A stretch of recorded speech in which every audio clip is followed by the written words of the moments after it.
So good morning and good afternoon, everyone. Thank you so much for joining today's webinar. My name is Heather Martin from Ross Strategic, and we're here supporting this webinar as part of the enabling, sorry, this is the wrong slide.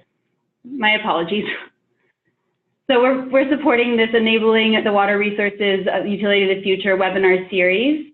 And before we get started, I'm going to run through a couple of logistics. So this webinar is being recorded, and participants are all in listen-only mode to reduce any background noise. But as we are going through our speakers, feel free to submit any of your questions through the Q&A function at the bottom of your screen. And after we have both speakers present, we will have a session at the end where we will go through your question and get to as many as we can. And if any problems arise during the webinar, you're also welcome to use this chat function. And webinar slides and recording information will be sent out to participants following this webinar. And also, before I hand it over to Jim Horn, we will have a couple of polling questions throughout the webinar, and we will let you know when those show up. So with that, I'll hand it over to Jim Horn at US EPA. Thanks so much, Heather, and thanks. Let me echo Heather's thanks as well for all of you that are on the webinar. We really hope you find it useful and informative. Heather and her colleague Rob Greenwood are on the line and supporting this effort as part of our team, and I certainly want to thank them. And certainly I can't thank our two speakers enough, who I will introduce throughout the webinar. But both Andrea Butler and Mark Poling are people that are highly respected and known throughout the industry, and we really appreciate their support. To give you a little bit of background, this is the 7th in a series of webinars around the water resources utility of the future that have been sponsored by EPA and other association partners. I think you can see the logos of all the partners there on the slide that came out to allow you to register for the webinar. So I just want to make that clear. This is really a collaboration between my organization and all these other outstanding associations. All of us have been supporting the Utility of the Future program for about the last 4 or 5 years, and we at EPA are really happy to be part of this collaboration. So I really want to thank my association colleagues for all of the work they do to support the program. It's great working with them. So one thing that, well, I said a minute ago, let me go back. It's the 7th in a series of webinars, but I had Heather do a quick count of the number of people that have registered for these webinars. And the number is pretty impressive. We are way over 2,000, probably closer to 3,000 people that have registered. So we're really pleased. It seems to be going well, and there is a link basically on the slide that has my name on it at the bottom. So I urge you to hit that link. That'll take you back to the previous webinar presentations that you can take a look at. What I think you'll find is it's a really diverse set of topic areas and some really outstanding information. So I really urge you to go to that link at your convenience and learn more about what we've all been doing. So as you can see from the title of the webinar really talks about the notion of economic and social health for the community. But you're going to see throughout both of the presentations that there's really a strong focus on the importance of building what I would call a strong and resilient or sustainable workforce at a utility, but with a larger purpose. And from where I sit, that larger purpose is really to ensure that the communities that today's water sector utilities serve are also strong and resilient. I think, as everybody knows, the days of utilities only focusing on the utilities' immediate fence line, as we like to call it, are really kind of coming to an end. In today's world, with the scrutiny and the interest in the services and the importance of the services that utilities provide, it really requires this notion of continually engaging with a range of community interests to build and maintain the trust, if you will, that comes with being what I call an anchor institution in the community. Because as we all know, that's what water sector utilities are. They are anchor institutions. They protect the environmental, economic, and social health of the community, and they are essential. And so to me, this trust factor that you build with your community really begins with the workers that are essential to providing really 21st century water services. And 21st century water services is a term that is deliberately used, not just to signify, well, you know, just meet the permit and everything is fine, although that's certainly a very important part. But with all the challenges that the sector faces, and utilities in particular, and as you well know, those challenges are increasing all the time. Whether you're really just focusing on sort of that day-to-day competent services, as many utilities continue to do, and I'm not saying that's a bad thing, it's a good thing, or really if you're a utility that's moving forward and making a lot of use of innovative technology, artificial intelligence, or other similar approaches, you know, finding and retaining your employees is a continuing challenge, and one that needs to be addressed in a really a deliberate and strategic manner. It's not just about filling slots anymore. It's really bringing people on board and building them into the culture of utilities. And those, in many cases, require you to reach out to communities or persons or other organizations that utilities have not traditionally dealt with. People that have links to other types of community groups or low-income communities in your service area, where there are people out there that would really like to learn more and perhaps work in the water sector, and who knows, maybe work for you, because it's a great place to work, as we all know. The other thing I would say is that this whole workforce challenge, it's not anything new, although with the expected retirement of more and more sort of operators, as we like to call them, I think the challenge is probably increasing again, but it's something that really needs to be addressed in a very deliberate and strategic manner. And I think both of our speakers represent organizations that see the workforce challenges in a strategic sort of way. It's not a quick fix. It's not something where you just, you know, with your hair on fire, if you will, go out there and sort of try to adjust short term. It requires a lot of deliberation and continual sort of focus to get the right kind of people that you want and to retain those people and to help them build a career, not just a job for today or the next 6 months or the next year. So the last thing I like to say, and I think this really comes from the heart, the leadership at EPA these days is focused quite heavily on the water workforce. And we see them as what we like to call local heroes. Local heroes are people that provide services that are absolutely essential to life in our communities, just like the police, firefighters, and other first responders. So we see water workers in that same category and want them to be seen by the public in that same way. We're all in this together, and I think it's really going to take a strong collaboration between organizations like EPA and the utility community and all of these fine professional associations that represent various interests in the water sector to really address this challenge. But it's really interesting. It's a great opportunity for us at EPA. And I certainly just want to thank again our two speakers from utilities from different parts of the country who have taken time out of their busy schedules to join us for their presentations today. So I think what's coming up on the screen now is our first polling question. So if people could take about 30 seconds to answer that online, and then I'll introduce our first speaker.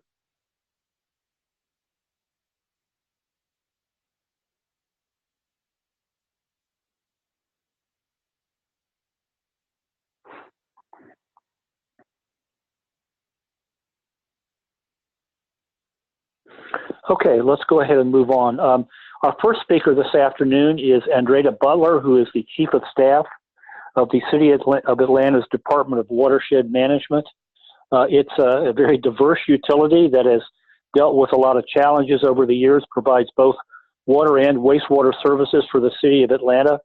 And Atlanta is a classic example of a city that is really looking at the workforce challenge from a very strategic, deliberative sort of way, as I mentioned earlier. So, Andrea, I'd just like to thank you again for all the work you've done, you know, to put this strategy in place in your utility and also for joining us here this afternoon. So let me turn it over to you.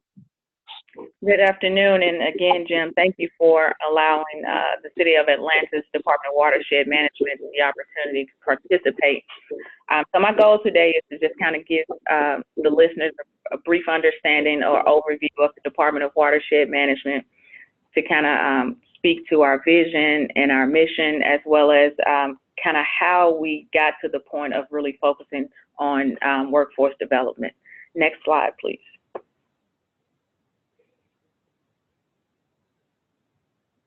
Okay, so the Department of Watershed Management serves about 1.2 million customers a day. We have a $617 million operating budget. We have a $1.26 billion capital improvement program.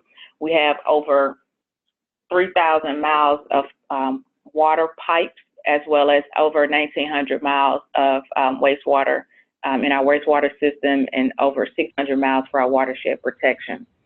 Next slide, please.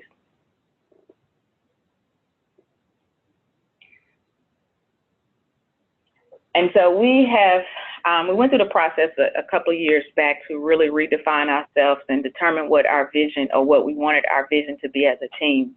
And so as part of that process, we developed the vision of to distinguish ourselves as leaders in innovation, service, and value. And then we also identified our values, our core values, as we would call it, which are teamwork, integrity, customer value, accountability, and employee commitment. And I'm not going to read the entire vision statement, but if you look at the bullets in our actual vision, values, and mission, you'll see that we have a focus on employee commitment throughout this entire process.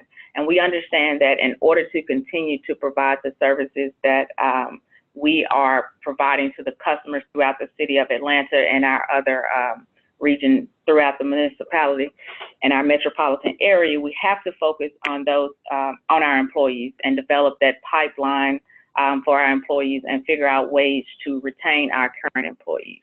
Next slide, please. And so this current slide speaks to our major offices, as well as those offices that provide support to the actual utility, as well as one of our programs, which is our consent decree program, Clean Water Atlanta. Next slide. And so then you have here our demographics of what our workforce looks like. Currently, we have 1,441 employees. We have over 200 vacancies. You'll see that our attrition rate is fairly high for its number.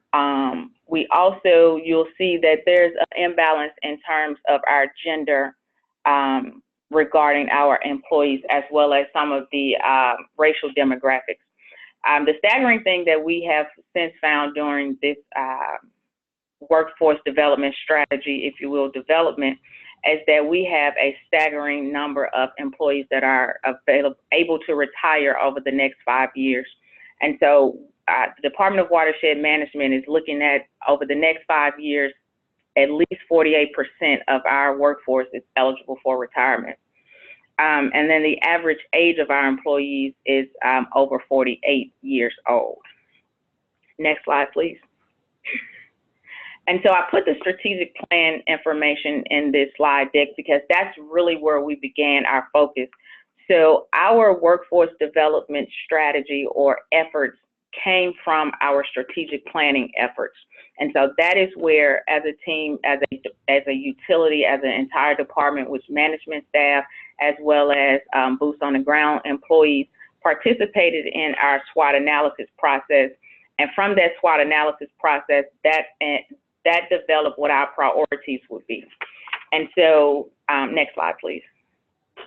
And so our strategic plan is our One Water vision. And so basically from that strategic planning process, we understood that this would serve as our roadmap of how we would lead the utility. But we also came out with 8 priorities. And one of those priorities, as you'll see on the next slide, is workforce development. And so from this strategic planning process, we had 8 strategic priorities. We ended up with 32 objectives and 104 initiatives for this entire strategic planning process. Next slide, please. And so that is where we came out with the understanding that workforce development had to be part of our focus. Next slide, please.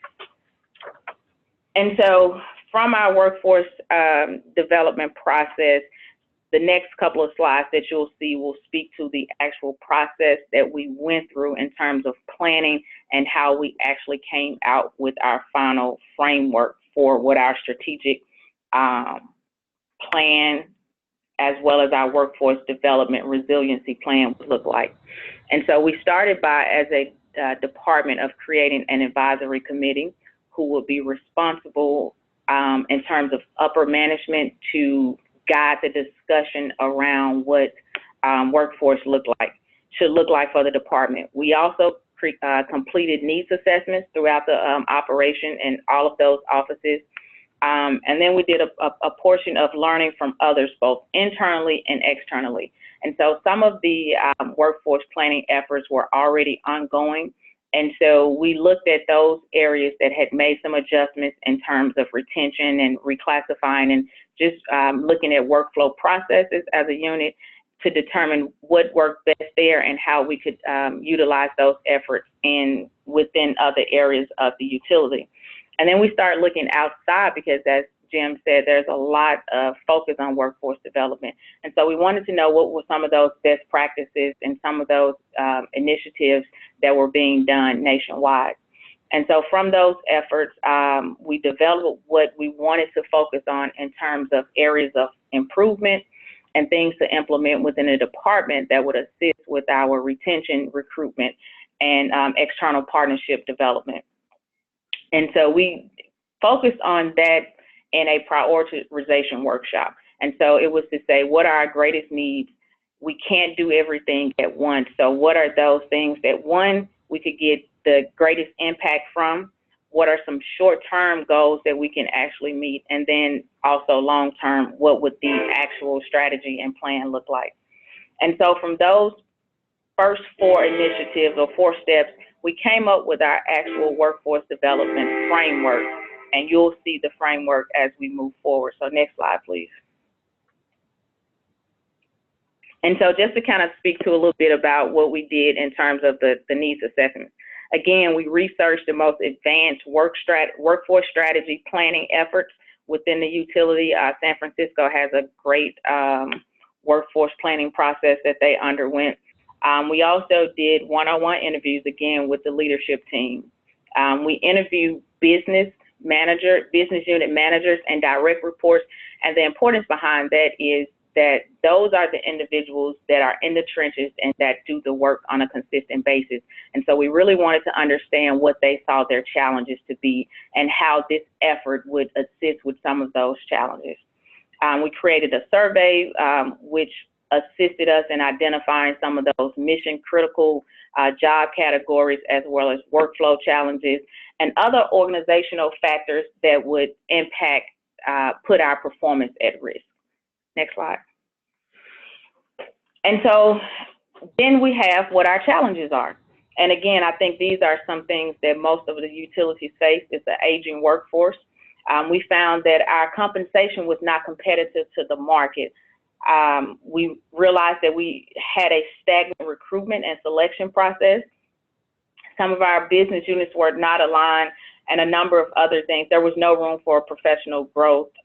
So those were the challenges we identified in some areas, as well as technology being a hindrance to us providing services as well.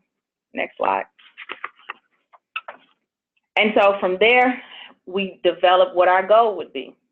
And so decided we would implement an internal as well as external workforce focus.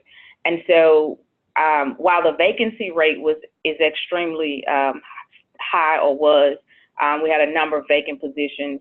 We also realized that we were losing employees consistently, and we had to figure out, how do we retain them? What was missing that they felt as an employee that will prevent them from remaining with us?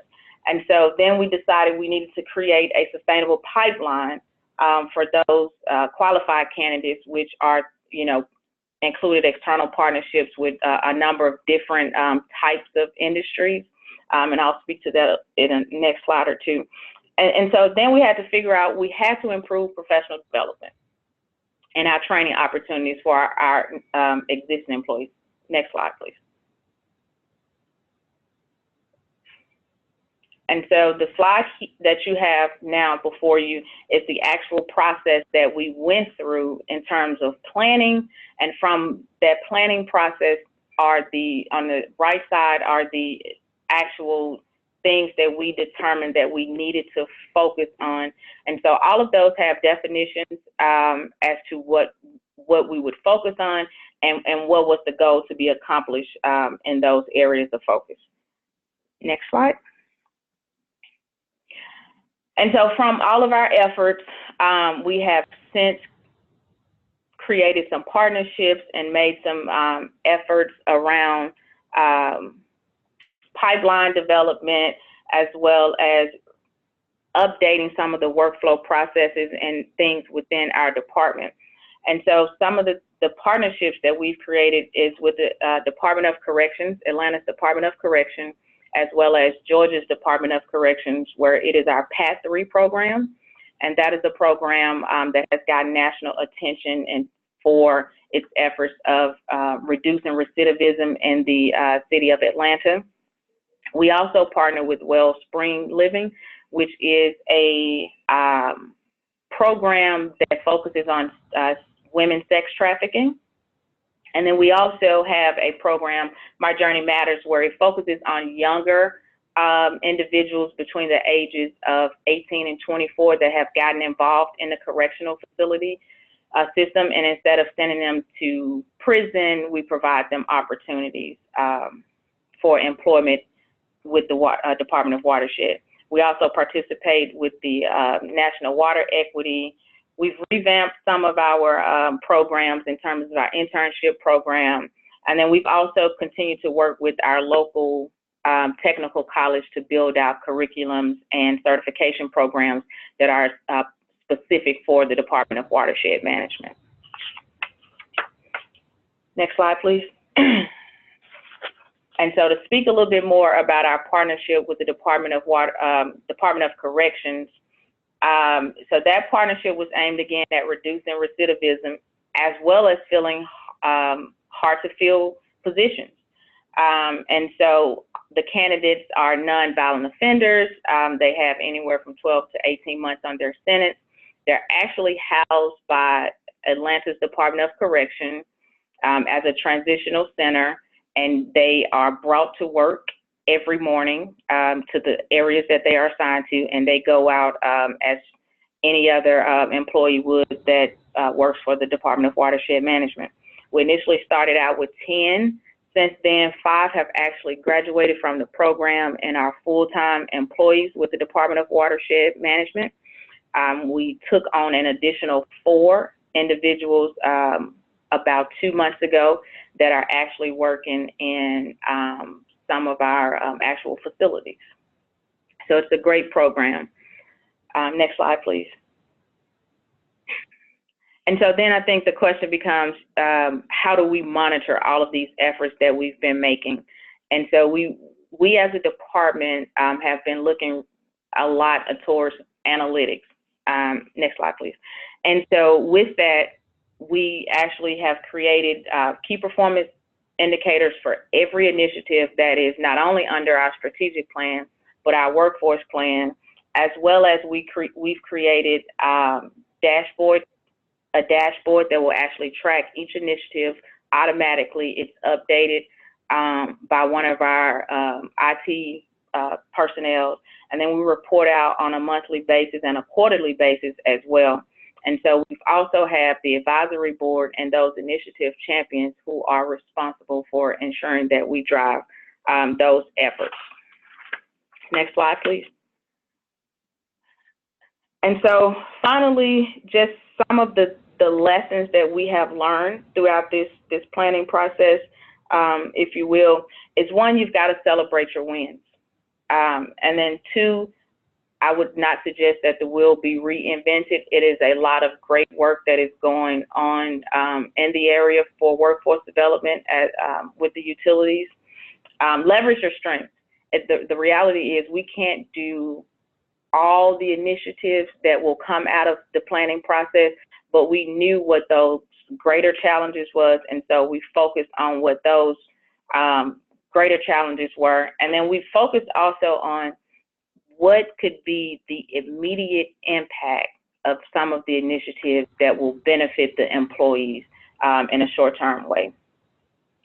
We integrated diverse talents and perspectives in terms of our planning process, ensuring that boots on the ground employees as well as executives were involved in the entire planning process, the workshops, and all of those areas. And finally, don't let your quest for perfection impair what is possible. It is a continuous learning process. It is a continuous process of where we're adjusting to the ever-changing needs of our workforce as well as our employees. And so I think most of us will say that I believe now there are 5 different generations in the workforce, and so you're having to adjust to those things. So what once worked previously should be looked at because everybody doesn't function the same. Okay. So that's pretty much my spiel on our planning process. Again, thank you, Jim, for the opportunity, and I will turn it back over to you. Okay, Andrea, thank you very much. I really like that presentation. I thought it was a very practical description of a very important but ongoing process that you guys have gone through. It sounds like you found some things that you maybe weren't surprised to find, but were of great concern to you as you went through the analysis. But I really appreciate it. I thought there are a lot of good lessons learned there for the utility community writ large, not just larger utilities. So great work, and I'm sure you got plenty left to do. Let me also now introduce our second speaker, Mark Poling. Mark is the Director of Business Operations at Clean Water Services, which is a fairly large utility on the west side of Portland, Oregon, just over the hill, as we like to say, although I'm not from Portland. I've known Mark for a number of years, and Clean Water Services is known as a utility that embraces a lot of innovative approaches, especially in the use of technology and, as I said earlier, things like artificial intelligence, which I don't really understand very well. But I think Mark would agree, and I think that will come out in his presentation, that, again, it's all about the people. You know, how you get the people with the right skills heading in the right direction with the right motivation. So, Mark, again, thanks for joining us today, and let me turn it over to you. Well, thanks, Jim. It's my pleasure to present today and talk a little bit about some of the things we're doing at Clean Water Services. And Andrea, thank you for an excellent presentation. And it's kind of funny because I'm going to echo a number of the things that you highlighted in your presentation. Next slide, please. So who's Clean Water Services? Jim did a nice intro on it. We serve the citizens of Washington County. As Jim said, it's over the hill, and it's the Portland metro area west. We serve about 600,000 people, and we're both a retail and wholesale services provider. We have 12 member cities, and 7 of those member cities, they perform the local service, the collection systems, and those sorts of things for our customers. And that's a photo of the river that we serve. It's the beautiful Tualatin River here in Oregon. Next slide, please. So many of the same services as Atlanta. We do water resource recovery. That's for us. We don't call it wastewater treatment anymore because we really recover water, energy, and nutrients every single day. We also manage surface water. We own stored water, and we release that during the summer. For those of you who've heard the reputation of the Northwest being quite rainy, it's very true, except for about 3 months every year where it literally stops raining. And so without some of our stored water, there wouldn't be people out kayaking on the river without that and the water from our treatment facilities. We also do watershed restoration to help meet the goals of our permit and to improve our community as well. Next slide, please. So we are investing in resiliency, and oftentimes when you talk about that, especially when you're in the Pacific Northwest or even on the West Coast, we're talking about resiliency from natural disaster. For instance, for us, earthquake is a big consideration, but today, going to really focus on workforce and how we're trying to invest in that workforce and build that resiliency. Next slide, please. So when our new CEO was appointed, Diane Taniguchi-Dennis, our board challenged us and said, you know, you guys all do some pretty good work, but we'd like to see you keep going and keep improving. And so we established our performance excellence program, And we're using if you're familiar with it, we're using the Baldrige framework for that. And I'll talk a little bit about that. And I think you'll see that for us, it aligned pretty well with who we are as an organization. But I'll tell you right now, we have a long way to go on this yet. So part of performance excellence for us was refreshing and renewing our strategic approach and plan. Looking at what are we trying to achieve? What are our key outcome indicators? We're putting in some performance management, some measurements and metering for that, as well as a community dashboard we're building, because we want people don't value what they don't know. So our community needs to know the good work that our folks in our district do every day. And we've also got the utility analysis and improvement methodology, and I'll talk some at the very end about some of our business process improvement and some of our Lean Six Sigma work. Next slide, please. So these are in the Baldrige framework and our performance excellence framework, these are the core values. And you can see that people and customers comes out pretty strongly in this. And for us, that's been a key for a number of years. And the point here is that it's really all about the people, the process, and the results. Next slide, please. So in doing that, we've got to take a look at who we are as an organization, our leadership, what's our strategy, as I just mentioned, what do our customers want, what do they value, what do they expect from us? We need to measure those things, and we need to maintain the knowledge management. I'll show you some slides here in a minute, which talk about the turnover that we're seeing. And I'm sure you're going to see it's the same in your workforces as the folks in Atlanta are seeing. We're getting a lot of turnover. Again, back to workforce. How is the workforce connected to what you do and the mission, really, the mission and the vision? How is that workforce connected, and do they see what they do every day makes a difference? Operations and results are, of course, a big part of that overall framework. Next slide, please. Some additional things that we're using to help provide that information as we go is, of course, the Utility of the Future framework, as well as effective utility management.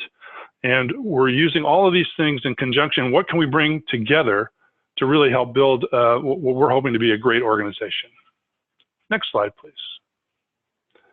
So this is the district's mission, vision, and values. We really just almost didn't refresh this because we think it fits well with those core values of the performance excellence framework.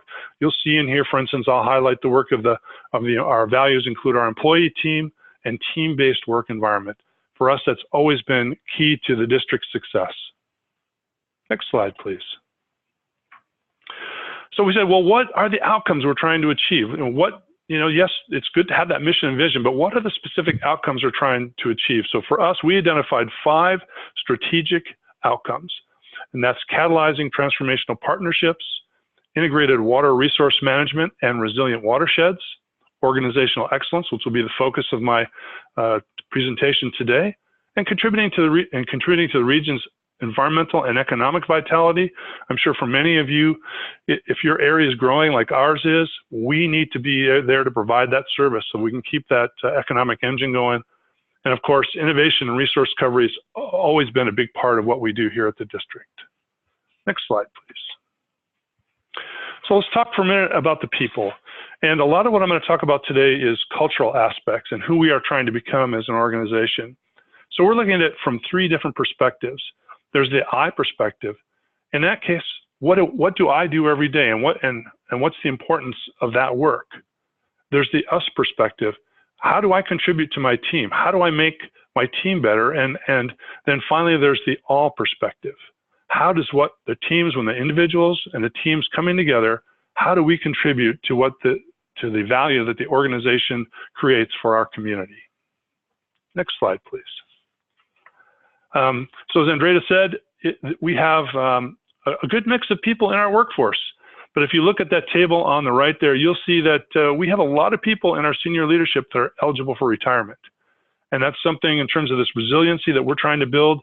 That's part of what we're trying to build. But the good news for us is the next level, we have a much smaller group that's in that potential retirement zone. So a big part of what we're trying to do is to build in that succession planning. Next slide, please. So people have talked about the silver tsunami. Here it is in graphical form. We have about 350 employees. So you can see we've had at least 10 retirements every year. And this year, that's the actual, but we tend to have a lot of people retire at the end of our fiscal year, which is the end of June. And so we expect another 5 to 7 retirements. So we've been seeing a lot of turnover for a long time now. And that's just part of, and succession planning is key to what we're doing. Next slide, please. So how are we going to create this resilient workforce? And how do we bring out the best in each other? And how do we have these cultural attributes that we're trying to build? So workforce initiatives includes, for us, professional development. We highly encourage our staff to participate in professional associations and organizations. We encourage them to do presentations. We encourage them to be in leadership positions in those associations as well. And for us, that's a big part of building that resiliency, because they not only learn leadership skills internal to the district, but they're learning leadership skills when they're out and in those other settings as well. Next, please. So our workplace culture, we have some work to do on diversity, equity, and inclusion. We know that in the future, well, really today, we need to look like the community that we serve, and we have some work to do to get there. And so that for us, that's going to be a big part of who we're trying to become and the culture we're trying to build, and especially on the inclusion part, because it's one thing to bring folks in, and I'm sure many of you have had this experience. It's one thing to get folks in the door, but then do they stay? Do they see themselves in your organization? And that's definitely part of what we're going to be working on. You'll see passport learning opportunities. One of the things that we hear consistently from staff, and we have 5 different locations with a couple of, well, we actually have 7. We have 7 different locations. People don't know what all the district does. And I know it's hard to believe, but they don't know all the different things that we do. They have kind of their work that they do, but they may not be familiar with what field operations does. They may not be familiar with what's happening out at some of the treatment facilities.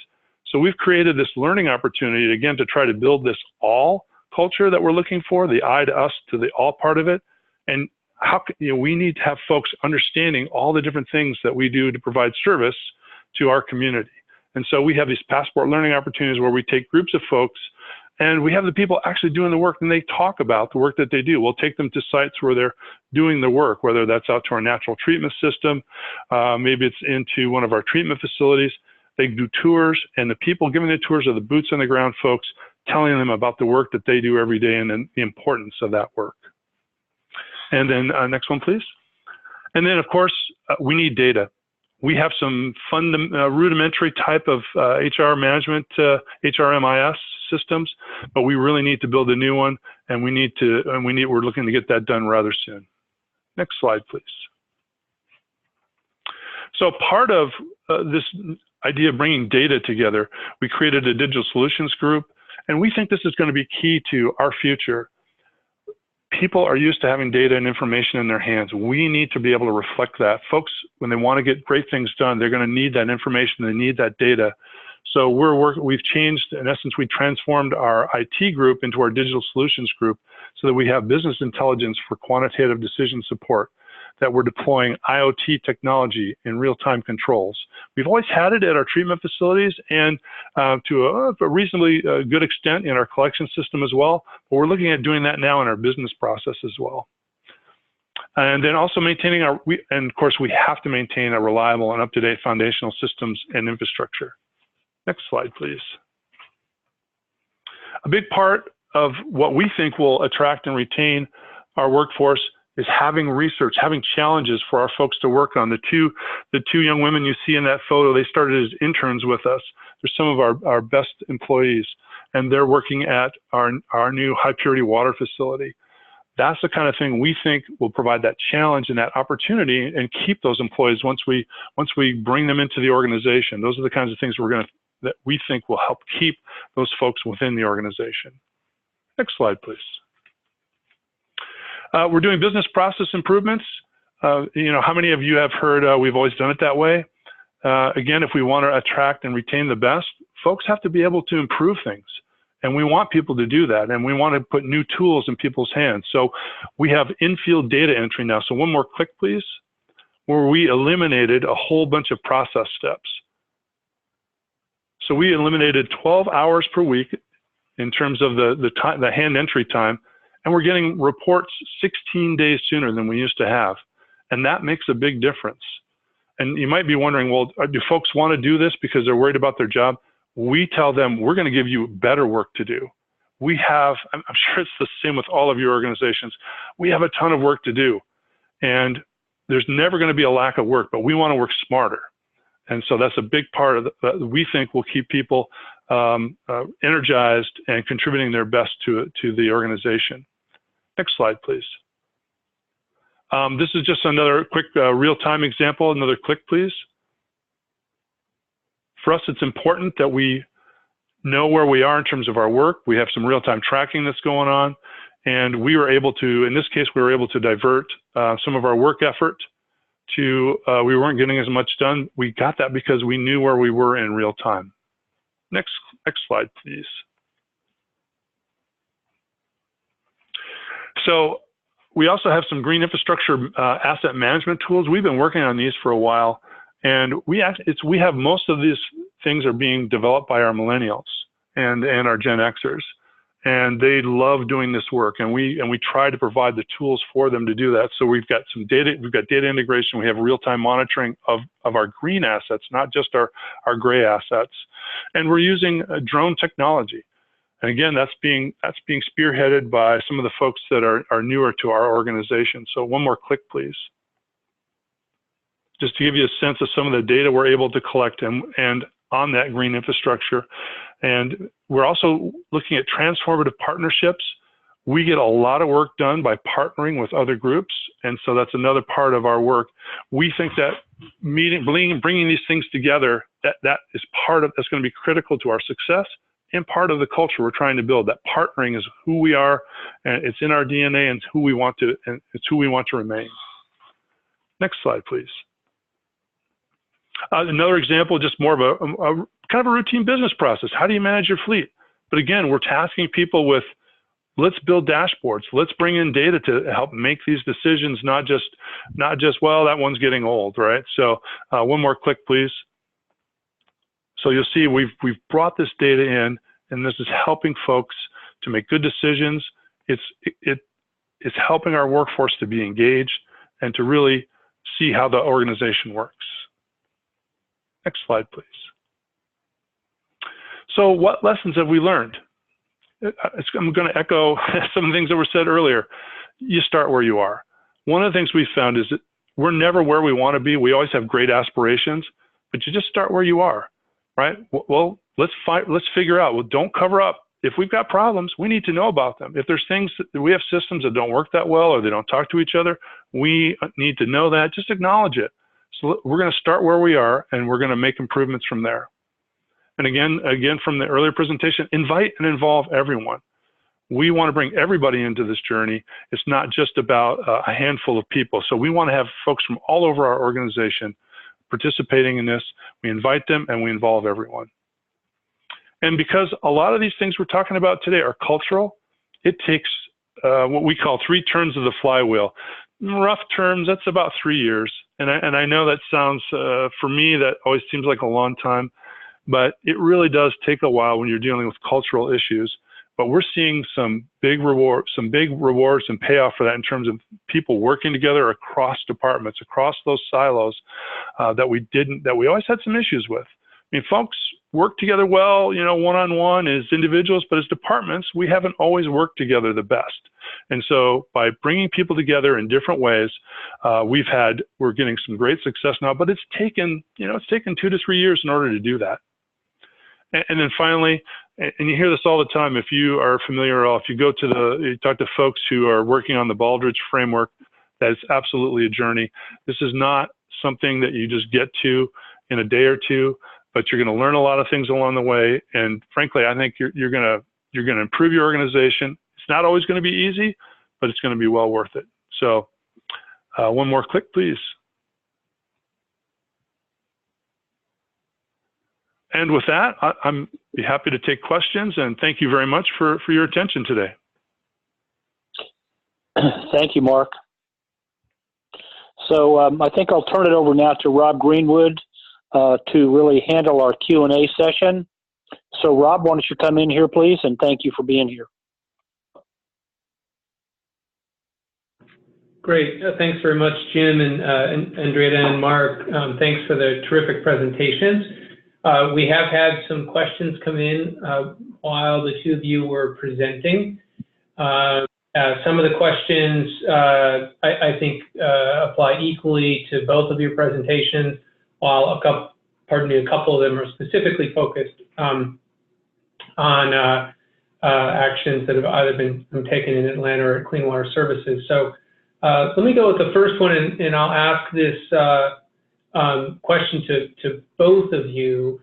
And this is a question about the extent to which you're coordinating across drinking water, stormwater, and wastewater in your community around workforce, recognizing that all three of these utility areas are likely seeing similar challenges on workforce development. So maybe, Andrea, can you speak to that first, and then Mark? Sure. So in terms of collaboration, we are part of Georgia's Water Association of Water Professionals, and so we participate in a lot of the committees that they have as a actual organization for the state itself. We also typically have monthly meetings with some of the other utilities. And then just as a department, we try to ensure that all of our projects that we are building out in terms of our capital improvement, we bring everybody to the table, because there are different impacts within the organization. Engineering services supports the entire organization. So there's definitely always a collaborative effort in those terms. And just from our perspective, you know, our utility is smaller. We have about 350 folks. And so we don't have drinking water as part of our portfolio, but we do have the other ones that were mentioned. So for us, it's really there hasn't been a need to have a lot of coordination. We really have one HR group that does that, if you're talking about internal to our particular organization. But as Andrea mentioned, we also work with our regional associations as well. Great, Mark, thank you. So another question that I think both of you can address. This is a narrower question, but you know, both of you mentioned you know, moving to more advanced technology in support of workforce and in support of staff productivity.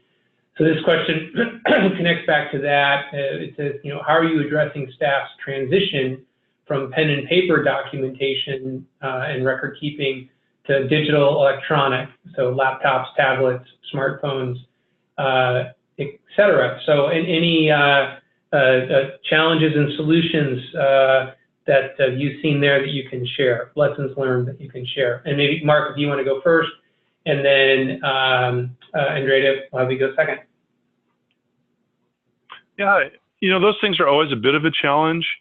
There's opportunity. You know, we also have a lot of folks retiring. It's not that everybody who's retiring doesn't like to use new tools or digital technology, but there's definitely some folks who are a little more reluctant, or perhaps they're just not as comfortable using it. So we typically implement something. It's not a, you know, quick all or nothing thing. We try to bring it in and introduce it. We'll do it with one of the groups, and then we'll have it kind of go out from there. So we do lots of training for folks. We make sure they're comfortable with the tool, and it's not something that one day, you know, there's no pen and paper anymore. It just takes a while to do some of that transition, and that kind of gets back to, I think, both of our comments in terms about it's a bit of a journey, and there's a learning process that goes through it.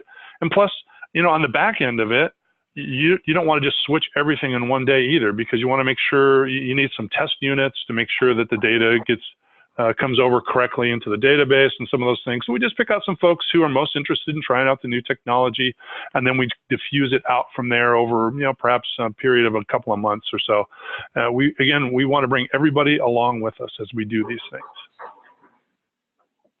And so I'll agree with everything that Mark just said, but also add the fact that the Department of Watershed Management actually added a position for a Chief Innovation Officer. And so that individual is responsible for all of our innovation and our new technologies. And so he works with every office area that will be impacted. Mainly he's been working with lately, and we're looking to go AMI. And so he's been looking and working with the team on how to roll that out. But he's also put in place some actual training programs that we utilize for just basic computer training.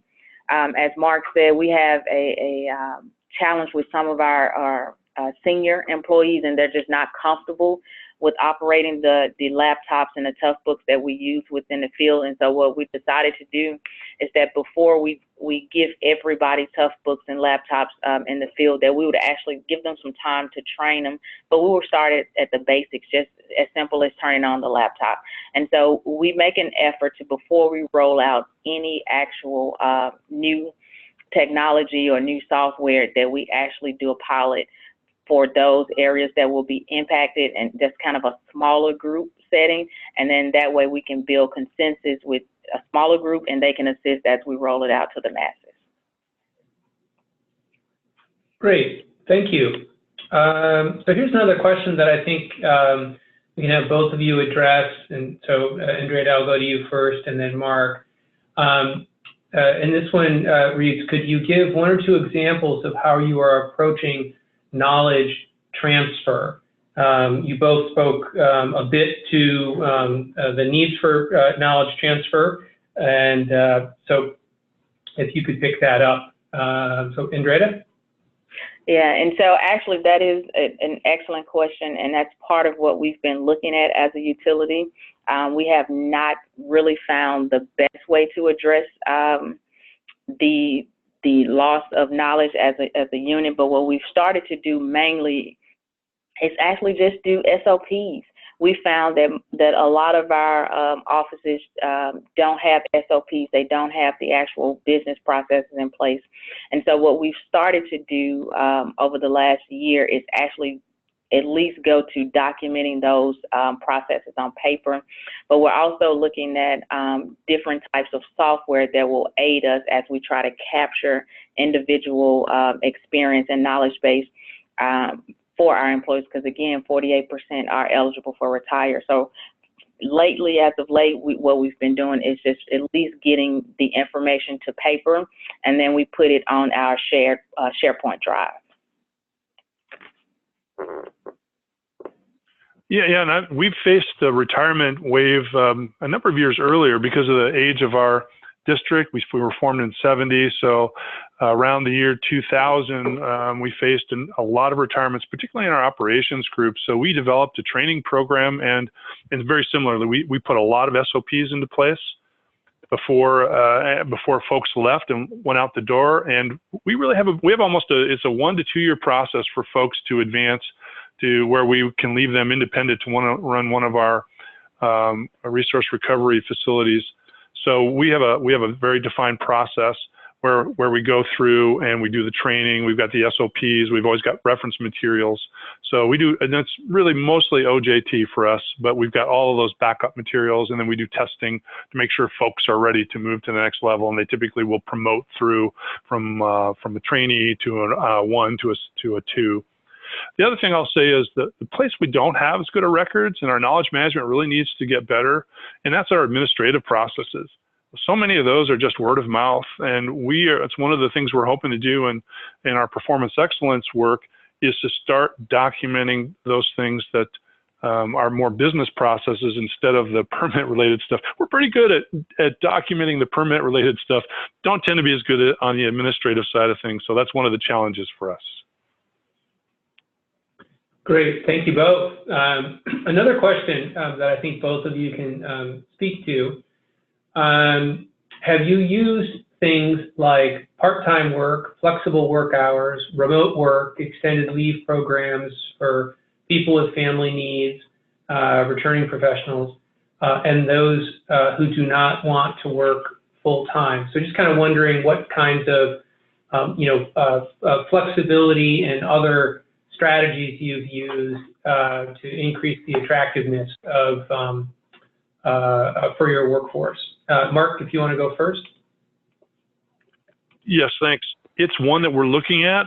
I think we can be more flexible than we are. We do try to have some flexibility in terms of giving people time off and time away from work. And one of the things that was interesting, a number of years ago during the recession, what we found out was that there were a number of folks, we asked folks to do a voluntary furlough in order to meet some budget targets, and nobody had to do it. But we found we had a number of folks, and particularly folks, millennials and Gen Xers, who actually wanted more time off, and they were okay with the fact that they weren't paid for it. So it's one of the things that we learned in that process. We have done some incorporation of it, but we still, I think our systems there could definitely get much better. Work from home has always been a bit of a challenge in the public sector. I would love to hear if other folks have programs that they feel work well in terms of having that, being able to work from home or work from different locations. We do some of that, but I'd love to hear if folks have successfully implemented some of those programs and how they do that. Yeah, I would definitely agree. What I would add, though, is that, the city of Atlanta is part of a municipal governmental agency. And so most of our HR policies around work time and schedule is actually a citywide schedule. And so that has been part of our conversations with just the Central Human Resources Department, is that as we go into the different generations of work, of employees, what our actual young people mainly are looking for. We have a Young Leaders Forum group that we started under our Workforce Development Initiative. And so they have been tasked with kind of understanding what the needs are for that younger generation. And so some of the things that they have brought up are flexible work times, the ability to work from home, and just different locations. And so we're actually looking into it. We have somewhat started to implement some teleworking efforts, especially for our areas like IT. But as Mark said, as a public utility and a public employee, it's a little difficult to work from home sometimes. And then especially with the types of services that we deliver and people having to come in and do applications and for turn-ons and shut-offs and things like that. So we've been looking at what areas would be best suited for flex time and a different type of work schedule.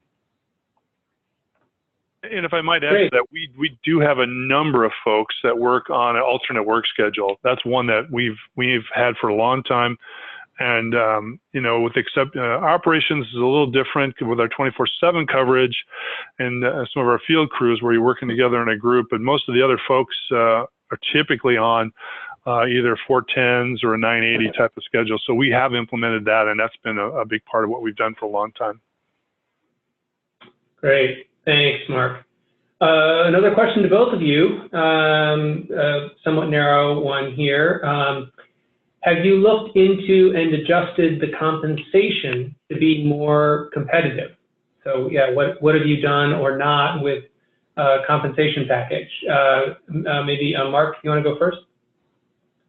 Sure. You might have noticed we have a comp and class review coming up. We adjust one of the things we did a number of years ago when we put in our new, when we updated our human resources systems, we do adjustments to our pay ranges every year.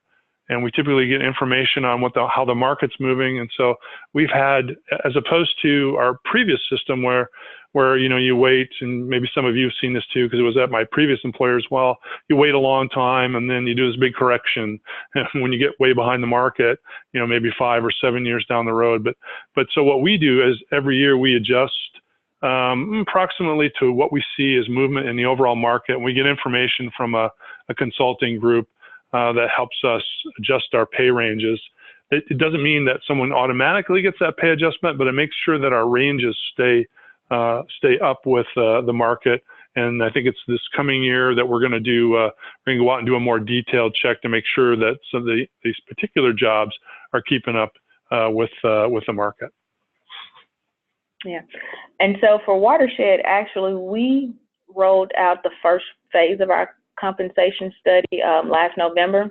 And again, it goes back to, as we are a city department, it kind of puts us in a box sometimes in terms of what we can do financially for our employees.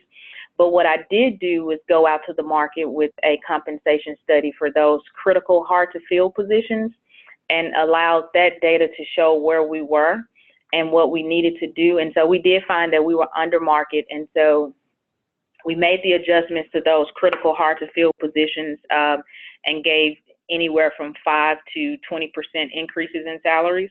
And so we just started a couple of weeks ago, phase 2. And so because we're such a large utility, because we're part of a city government, then we decided to do it in phases. And so that's what we've been doing in phases. And so we initially looked at probably 20 jobs initially, and now we're looking at 40 for this next phase. And so, you know, the reason for looking at the compensation again was because we were having challenges recruiting and retaining individuals, and we have actual 3 different utilities right in this metropolitan area of Atlanta. So we definitely had to look at the market and see where we were lacking.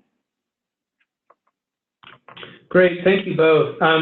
So we have several more questions.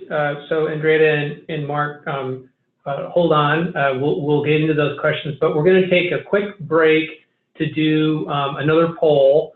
And this poll is just kind of focused on asking our participants just what they saw in terms of just, you know, the utility of the webinar today. So we'll go ahead and let people poll in here. Say, Rob. Yes. It says I'm not allowed to vote. That's right. You don't get to put your finger on the scale.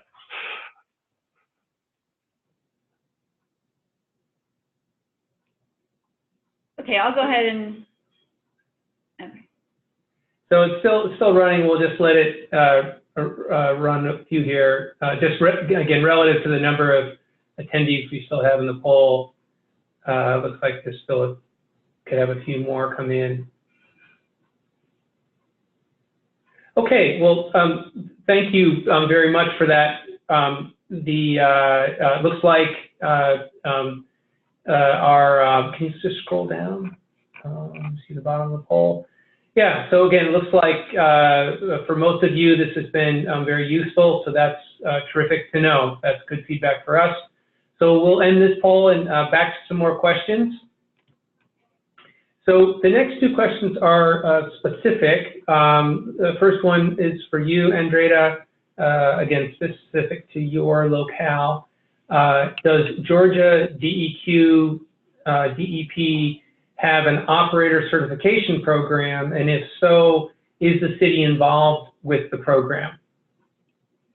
I'm not aware of a program that they have, but what we do is, again, Georgia Association of Water Professionals actually offer training for all of our operator positions. And so we sometimes send our employees there. The challenge with that is the distance that they are. I think they're at least an hour and a half away from Atlanta. And so what we tend to do here is actually bring in a trainer that we pay to train at least 50 individuals per class for our operator certification trainings.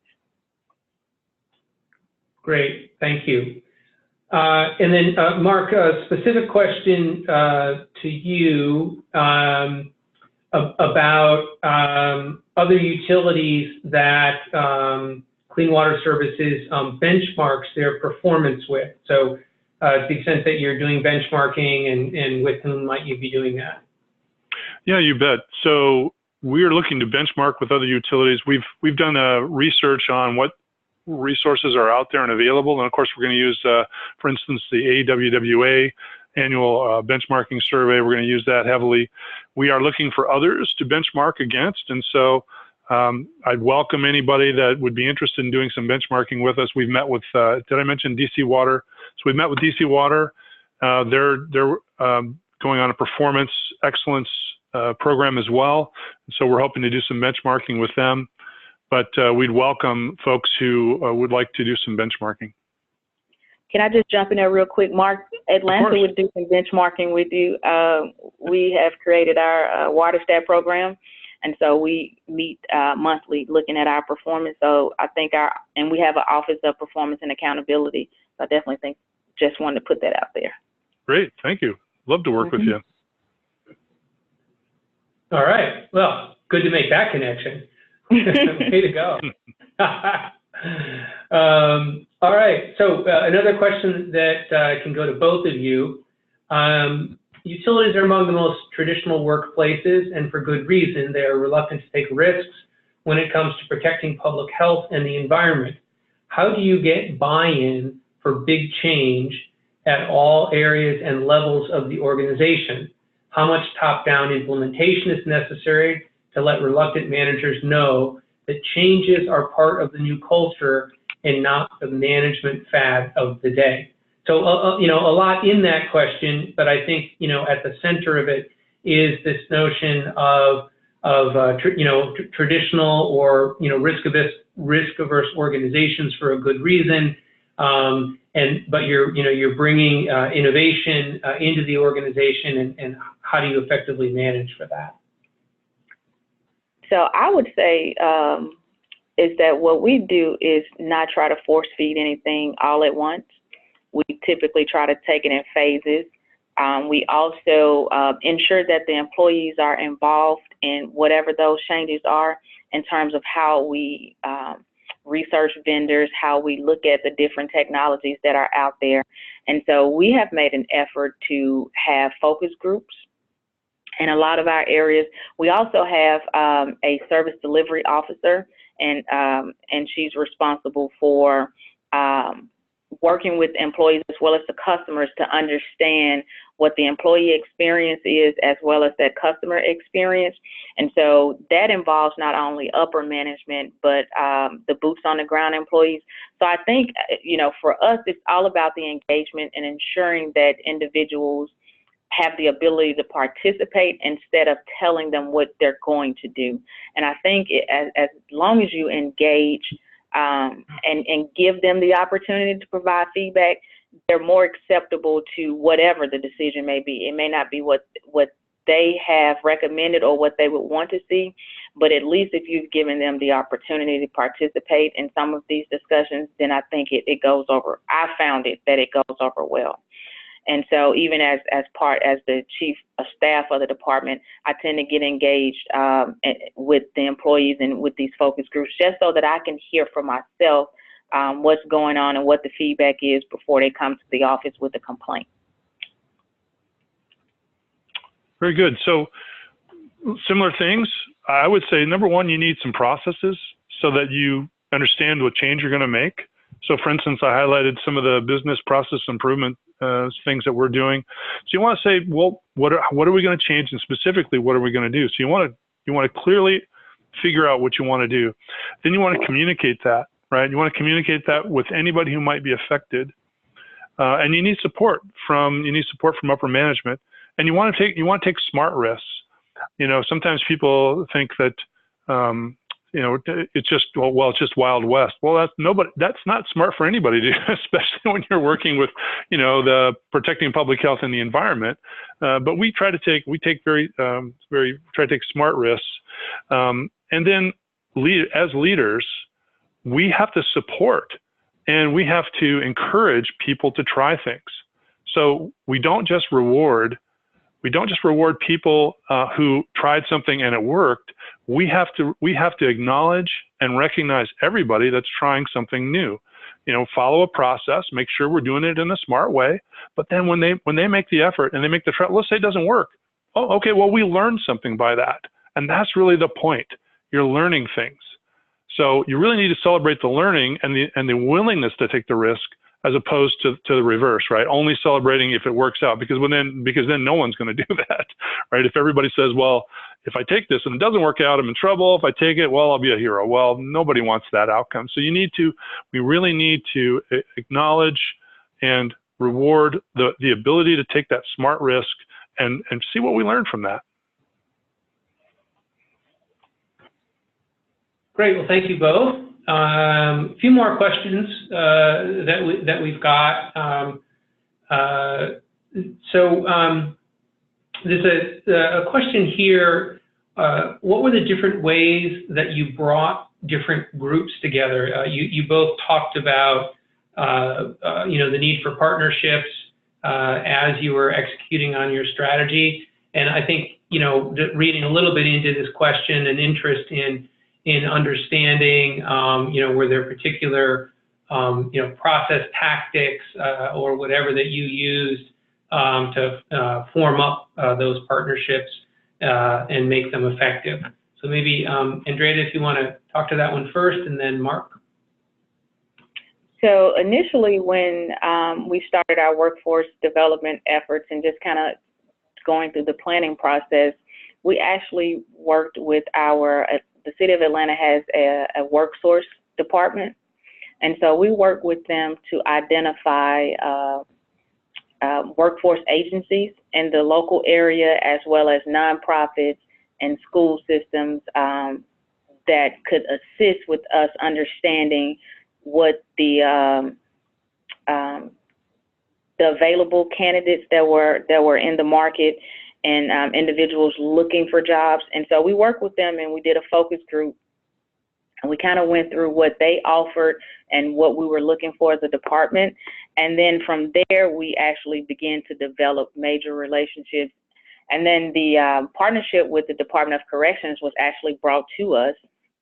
And we thought it would be a great partnership as two city departments to help each accomplish some major missions and goals in terms of the recidivism rate that the Department of Corrections was experiencing, and then just us being able to provide back to the community by giving these individual jobs and a stable opportunity even before they were released from prison. And so the Wellsprings initiative is one of the mayor's pillars in terms of her focus on sex trafficking. That, as a country, we've seen that. And so, but I think it mainly started with us focusing in on that additional arm that was available at city departments and at city units, and how we could best serve the citizens of Atlanta as the municipality for this area. And so then the other relationships were just built in terms of myself or some of our team reaching out to some of the local technical colleges to just really understand what types of career opportunities they were training for, and then letting them really know about the water industry, because I think that's probably one of the biggest challenges is that we face. A lot of people don't know about the opportunities in water. And so what I've continued to try to do as I go out into the community and community events, as well as visit colleges and some of the high schools and the middle schools, is to really put a focus on what's available and the great work that we do and how it really impacts their daily lives and just the importance of water. Well, Andrea, let me congratulate you on that that program to try to prevent recidivism. That's now talk about taking some risk. It's a great program, and they have been great, and they're consistently excited as I see them as I'm out in the field. So it's definitely a great program that we're really proud of. Yeah, that's fantastic. I'm going to have a little different example, and this is the one that was front of mind for me when I mentioned the 3 turns of the wheel. So we have 3 different groups that have a role in our watersheds. It's our conveyance group, our watersheds group, and also our regulatory affairs group. So one of the things that, well, she was the deputy at the time, our now CEO, Diane, did, she brought them together as hubs, and what we call hubs. And so we had folks at different levels. They worked together. So if you were in conveyance, regulatory affairs, and then watershed, you would be brought together with the peers kind of at your same level in the organization. We brought the supervisors together, and we brought the managers together to work and develop a regional watershed approach. And it took better part of 3 years to really make that work effectively. I think one of the fascinating things about this is the folks who weren't supervisors or managers bridged that bridge the silos very quickly, but then the further you went up in the organization, and I think this is just a human characteristic, it became much more difficult for them because, you know, some of it is they see the responsibilities they have, and there's some risk in terms of are their responsibility things that they're responsible for still going to be met in this new framework, you know, so how can we, you know, so working across the groups was harder for them. But after a number of years continuing to bring those groups together and challenge them to come up with this approach, with this integrated approach, it just took 2 to 3 years to do it. And now it's actually functioning pretty well right now. Those hubs, as we call them, are functioning pretty well. But it definitely took time. Great, thanks, Mark. Thanks, Andrea. So, Andrea, I'm going to, this question is specific to your situation and follows really nicely on the response that you gave to the last question. So there's a question here about, I'm going to just read it out. What jobs with watershed management for corrections folks? I anticipate that such jobs require engineers and scientists, which the correction folks probably do not have. How resolve? So I think, you know, again, what's at the center of this question is, you know, skills and training within the context of the corrections program that you're running. Okay, so what the positions that they came in on were training positions, but there are positions that are in our Office of Linear Infrastructure, which are boots on the ground, which are construction mainly positions. And so there are entry-level positions, but you know, they're paid just like we would pay any other employee that goes into those positions. So that's where we started the first 10 of those individuals. So they went through soft skills training with the Urban League of Greater Atlanta to prepare them for actually going back to work and being reintroduced to society, if you will. And then from that standpoint, as they came on with the Department of Watershed, we did our usual employee orientation with them, but we also gave them 11 weeks of training. And so that training was basically about the water industry, what their job duties would be, how to use things as simple as, you know, the hand tools that we all utilize in those positions. And then we also have a 16-week certification training program that they will be enrolled in, which, you know, after they've did the training in terms of the classroom training, they already have they've gained the experience by doing the on-the-job training. And so that 16 weeks training will allow them to actually go and sit for the state certification. So that's one, that was our initial pilot program. Since then, we've brought on 4 individuals that we actually have placed in our electrical trainee positions. And so they work with an outside vendor to do the classroom training for their electrical certifications. And so that training is a little longer than the actual state training for certifications to be able to touch the system, which is what the first 10 are doing. And so these next 4 will actually have to go through a little lengthier training in terms of becoming licensed electricians. So that's kind of the positions that they are in as of now. But the expectation is, you know, once they're released, they've been with the department, they've, you know, obtained gainful employment, they've continued to work and work well. We're looking forward to them moving up in the department, and whatever training that there is a need for that they would like to do, we're certainly amenable to doing the training just like we would with any other employees. Great, thank you very much. So what we're going to do, we're going to move on from question and answer right now. We have one more poll we'd like to engage our participants in, give us a little advice for how to think about future webinars. As soon as we run this poll, I'll then just check back in with our 3 presenters to see if you have any just closing observations you'd like to make, and then we'll wrap up. So Heather, do we want to go ahead and start this poll? Yeah, so for this question, rather than a poll, since this is open answer, if you do have a suggestion or any topics you want to hear more about, if you could just submit them the same way you've been submitting questions, just a brief sentence about what you'd be interested in, and not required, but if you do have any urging topics, please do that. And there, we'll leave the webinar up for a few more minutes until we close out, so you have time to think about it, but that would be great. Thanks. Great. Thanks very much, Heather. Okay, so our three presenters, Jim, Andrea, and Mark, any closing remarks that you'd like to make before we wrap things up? So this is Jim, and Jim Horn. I'd just like to thank everybody. I listened to every single word, and I was impressed all the way through. I really was. Really nice presentations, and I thought the give and take on the questions was just perfect, spot on, you know, kind of the level of detail that we were hoping to get into. One of the things that we can discuss maybe at a later time are changes to what I would call HR processes that you may be thinking about that might allow you to hire more efficiently. I've heard that's a challenge. I think I've heard you say that in the past, Andrea, even at other meetings that we've been at together. But overall, I would say from EPA's perspective, we were delighted to be part of this, delighted to help host it.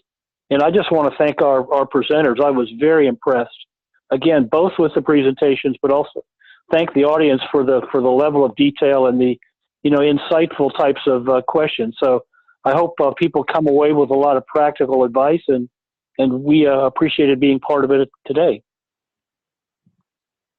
Yeah, and thank you again, Jim, for the ability to participate. If I could leave any final words, I would say is that think outside of the box, but also be mindful that it's not an overnight fix, and that it does take some time, and it takes a lot of effort. But I think there is a desire there for everyone to want to improve their workforce and do business differently. But if anything, it is just think outside of the box and build those external partnerships with agencies that you would normally not think about, is what I've found in this process. Yeah, great advice. Thank you very much for inviting me to participate and talk a little bit about what we're doing. And I would, you know, say very much the same thing. Think about things differently. You know, we are so lucky. We work in an industry. I mean, we're critical to human life. We work for a cause, and we need to invite people in. And so anything that we can do, which number one, invites more people to join us in this great work, and then number two, gets them to stay. So keep challenging some of the things and be patient and be patient.